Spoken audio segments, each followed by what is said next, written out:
Hi மச்சான்ஸ், this is சகா. So இன்றைக்கி நான் ஒரு சூப்பர் ஸ்டோரி சொல்ல போகிறேன். ஒரு அழகான கிராமம். அந்த கிராமத்தில் ஒரு 4 பசங்க இருக்கிறாங்க, ஒரு அப்பா இருக்கிறாரு.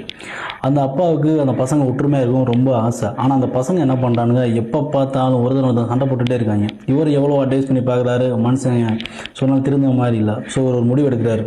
சரி, இந்த பசங்களுக்கு ஒரு நல்ல பாடம் கற்றுக் கொடுக்கணும் அப்படின்னு சொல்லி முடிவெடுத்து ஒரு கட்டில் உட்காந்துருக்காரு.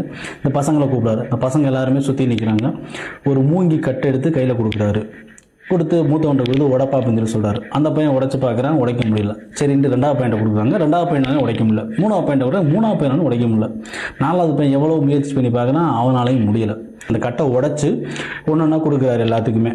அப்போ உடைங்கன்னு சொல்லி சொல்கிறாரு. 4 பேருமே ஈஸியாக உடைச்சிடுறாங்க. பையனோட அப்பா சொல்கிறாரு, தம்பி இந்த பாருங்க, நீங்கள் எந்த மாதிரி தனித்தனியாக இருந்தீங்கன்னு சொன்னால் உங்களை ஈஸியாக உடைச்சிடுவாங்க. இதே நீங்கள் யூனிட்டியாக ஒற்றுமையாக இருந்தீங்கன்னு சொன்னால் உங்களை யாராலையும் அசைக்க முடியாது, நீங்கள் சம பலமாக இருப்பீங்கன்னு சொல்லி அவங்களுக்கு அட்வைஸ் பண்ணுறாரு. ஸோ இதுலேருந்து நாம் என்ன தெரிஞ்சுக்கணும் அப்படின்னு சொன்னால், ஒற்றுமையே பலம். தேங்க்யூ.